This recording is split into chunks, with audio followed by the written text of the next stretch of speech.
So the Arafura Games brought 15 sports to the Northern Territory, 40 countries came and 1,500 athletes, which is just quite extraordinary. One of the things that caught a lot of attention was the visit by a couple of Indigenous football teams, and I'm talking soccer, a men's team and a women's team. And to tell us more about it, Kiefer Dotti is with us. Kiefer, how are you? I'm good, thank you. How are you? And Dad's here as well. Philip, welcome. Yeah, welcome, Charlie. Yep, great. Tell us a story then about this team. How did it get together and how did it arrive here in Darwin? Maybe Philip, you could tell us. Yeah, sure. But firstly, I'd like to acknowledge the land that I'm on, and I'd also acknowledge the past and present elders, and a warm welcome from the Northern Territory people. Wonderful. I've been in it for a very long time. Back in November in 2018, we attended a tournament, and an Australian team was selected, men and women's, out of that tournament. And here we are today, participating, and very, very proud to be participating in the Arafura Games as Aboriginal people. Yeah, Kiefer, what was it like to put on the Australian colours and walk out there on that field and play against, I think it was Indonesia in your first game? Unbelievable. I'm just speechless. To be able to put on the green and gold, or just to go out there and just play with the team and just represent the country for the first time Arafura Games, just unbelievable experience. It's a very rare opportunity to have, and I'm just so pleased to be able to represent and showcase Aboriginal football and put us on the map so people can just start recognising us, that we can actually play the round football game instead of, a lot of us are mainly talented at rugby league and AFL. We can show our talents in the round ball game. We'll ask Dad in a minute about a rugby league background, because he had a pretty good one, and why you didn't play rugby league. But one of the things we heard when we went out to see the game was the war dance that you did, and we saw you do it. It was quite spectacular. Tell us about it. Yeah, so the war dance, it started with my teammate Deegan, who's also captain with me. He came up with a dance. We first done it when we versed the New Zealand side a few years ago, and because we all know with New Zealand their traditional dance is the haka.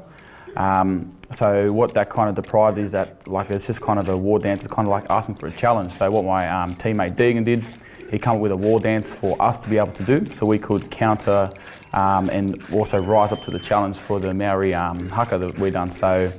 It was just kind of showing our case that we also got our war cry, our Aboriginal culture, and we're up here for the challenge, and we're here to produce the goods. So do you call it a war dance, or has it got a name? War dance or a war cry, either way, yeah. So either one is pretty good, probably a war dance. Yeah. And the last little bit of it was very challenging, where you confronted the opposition and looked to be as though you were going to throw a spear, which I think Adam Good's got some heat over. This fictional spear that he was going to throw. Is that there for a reason? Is that there to say, hey, this is what we're talking about? Yeah. Well, look, I can actually remember that Adam Good's incident. Look, I think that's kind of inspiring towards all of us. A lot of people probably take it the wrong way. For us, it's more cultural and inspiring. It's kind of, we're not here saying we're just going to spears, we're actually just going to grab a spear and throw it. It's just showing what we do for our culture. What we used to do back in our history and present times, and just showing that our traditions and culture are still alive and still among us, and still be able to show everyone that we're still here, we're here for the challenge, and we're here ready to play. Well, good on you, because I know when Adam Goods did that and he got some heat, we were saying he doesn't have a spear. There's no spear there. Yeah. Phil, can we ask you, because your son's now the captain of this Roos team playing here, but your story's a different one, because you had a top career in rugby league. That's going back a long time. It was that all started because you're living on the reserve, and there was limited resources there to prosper our lives and progress Aboriginal lives back in those days. And I made decisions back then that I was going to change my lifestyle when I got older, and my kids were never going to live the life that I lived, surrounded by injustices, health issues, and employment problems. So I left home pretty early, and all I had was vision and dreams and confidence and a pocket full of influences, and I believed if I went in the right direction I would meet success. And I suppose where I am today in life, I've been successful, and playing rugby league. I played under they call him the great Jack Gibson, but it wasn't only rugby league. It was after rugby league education that impressed me, and I suppose we can say that, yeah, look, I'm sitting back here now and probably living the dream, and I'm very honoured, to have such influences in my life. And if I could influence a kid in the team here, or any kid, I'm pretty happy with my life if I've done that, Charlie. Yeah. Phil, I'm interested. One day there, your son came up to you and he said, "Dad, I want to play football." Oh, mate, that sent shatters through the household with the wife. But I didn't discriminate or prejudice against that. I turned around, I took him outside, and I put up a few obstacles with a tennis ball. And in about 30 seconds, I came back inside, and his mum said, "How did he go?" And I said, "You're unbelievable." And that's where it all started. And we're going back something like about 20 odd years. So I've been on the scene pushing it for 20 odd years, and look, he's not only sport only given me direction, but it's given him direction, and he's gone into a positive teaching career, and there's no antisocial issues that's come with him, and so he's been a wonderful kid. Yeah, he's got his head screwed on, and this is where we are today. And now what we want to do is, as father and son, inspire another generation of potential footballers coming through. And if we can do that at a higher level, I mean, we've done our job and contributed to the Aboriginal community. Yeah. And could I ask you, Kiefer, then, did you try any other sports? Did you try rugby league, Aussie rules, cricket and the like?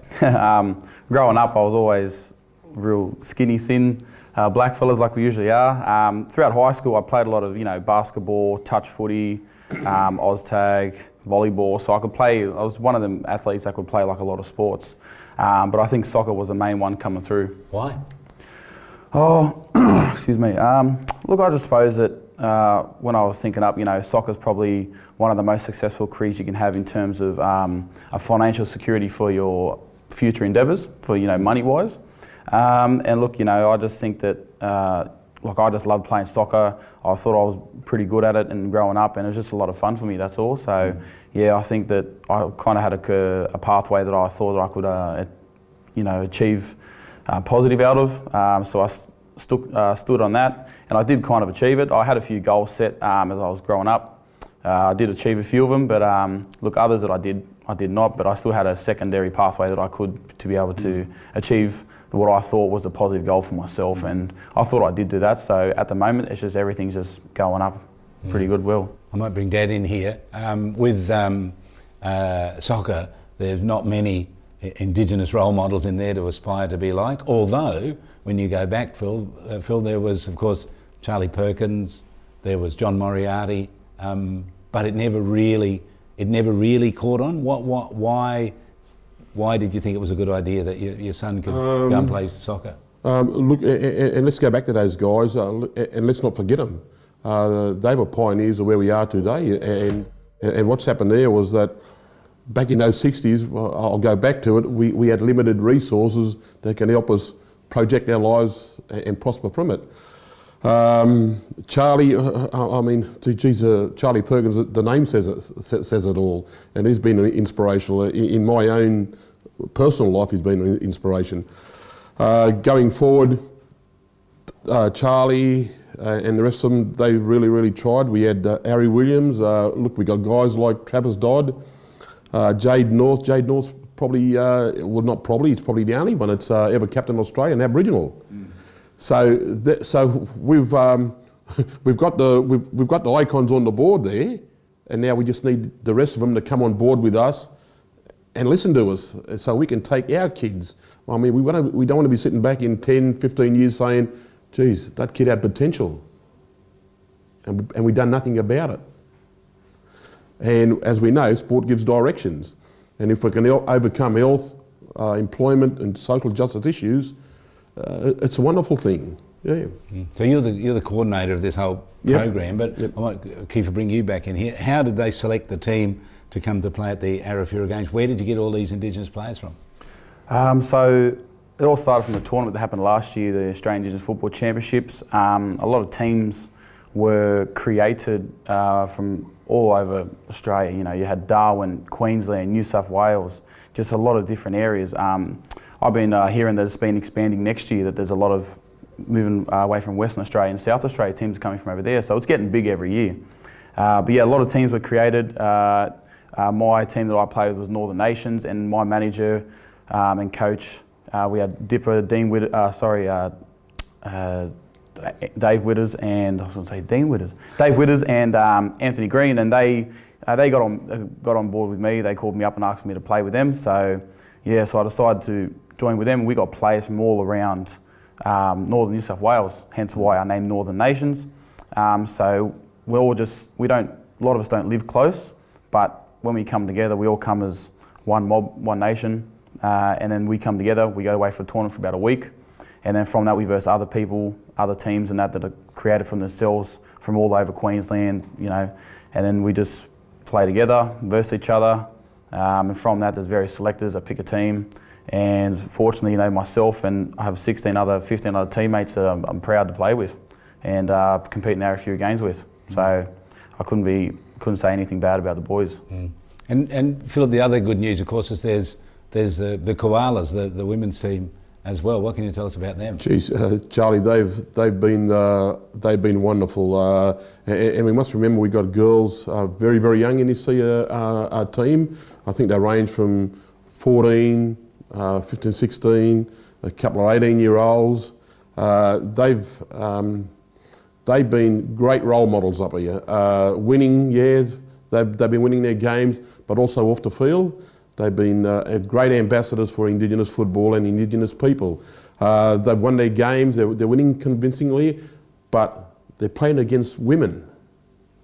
So it tells us a lot about our younger athletes that, yeah, these girls are taking it on board here and they're producing the goods. But they're also great athletes off the field. Yeah. Mm. And there's no reason why Indigenous people can't go off and play football. There's no reason at all. We're not all made to play Australian rules of rugby league or those other sports, are we? No. What do you think? Look, it's there. It's called a world game. And it's called a world game because of obvious reasons. But where do we fit into this as Aboriginal people?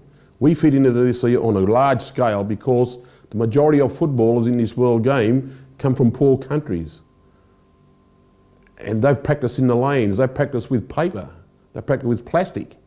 And we've got the talent here, and we need to walk through that door to the leading organisation and show our talent, and they need to see us.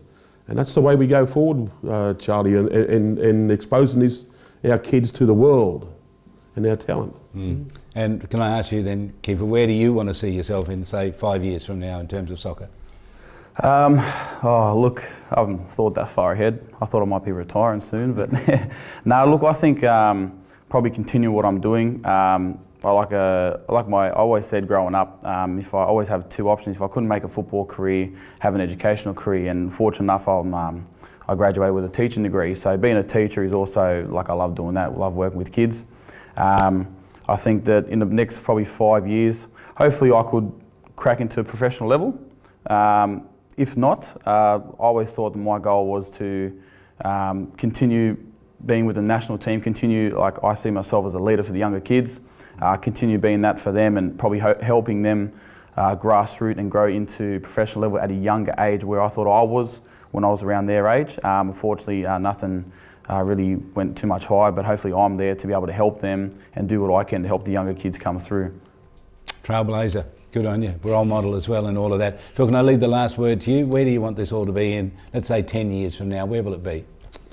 I want Aboriginal football to be at the top with mainstream football in Australia. And not in 10 years, Charlie, not in 5 years. I want it to happen straight away. I want it overnight. But we've got a few little steps to go through. But hopefully within the next 2 years, we want to be on par with the rest of Australia. What mainstream Australia need to understand is that sport gives people directions. We have great directors, whether it's Kiefer, whether it's management staff here. and we want to be on par with them, and that door needs to open. And I can't stress enough that we can't wait 5 years, we can't wait 10 years, 15 years.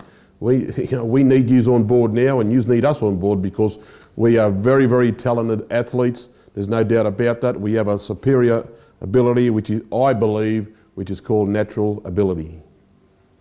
And that speaks for itself. Yeah. Be prepared for Indigenous footballers. They are coming, and they'll be coming in great numbers, and we can't wait for that day. Philip Dotti, Kiefer Dotti, thank you so much for your time today. Wonderful, Charles. Thank you. Thanks for having us. Thanks, people.